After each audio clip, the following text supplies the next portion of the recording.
श्री स्वामी समर्थ माझ्या यूट्यूब चॅनलमध्ये स्वागत आहे, ज्याचं नाव आहे जर्नी विथ शीतल गुंजा। आता आहे ना आम्ही दाखल लावायला चालू केलेलं आहे। सकाळ सकाळ रोपण उपटलेलं आहे आणि आता आहे ना 9:30 वाजलेले आहेत। बायका जवळजवळ 10-11 वाजता येतात, पण मग आम्ही ना त्यांना यायच्या आधीच लावायला चालू केलेलं आहे की जेणेकरून 1-2 सारे जरी झाले तर लवकर दाखल लावून होईल। आहे ना सकाळचं उपटलेलं आहे आणि सगळं आहे ना घमेल्यामध्ये ठेवलेलं आहे। आता आहे ना मोटर पण चालू झालेली आहे। तशी 9-9:30 वाजलेत।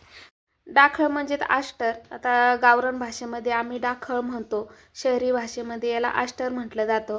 हा आष्टर आहे ना मार्गशीर्षमध्ये ना जास्त करून चालला जातो आणि आता पण आहे ना जास्त करून मागणी राहते, कारण की ना ह्या दिवसात पाऊस पडत राहतो।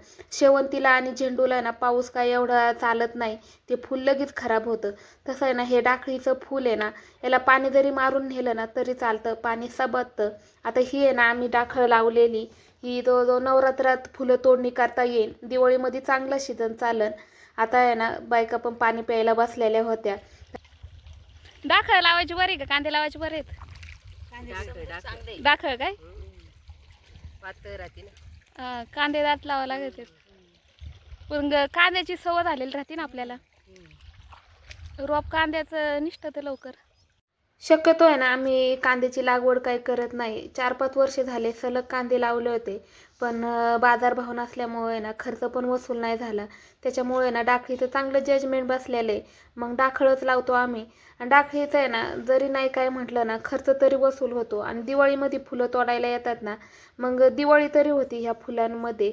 आता आहे ना कांद्याची एवढी काही लागवड चालू नाही, कांद्याचे फक्त आताशी रोपं टाकलेले आहेत।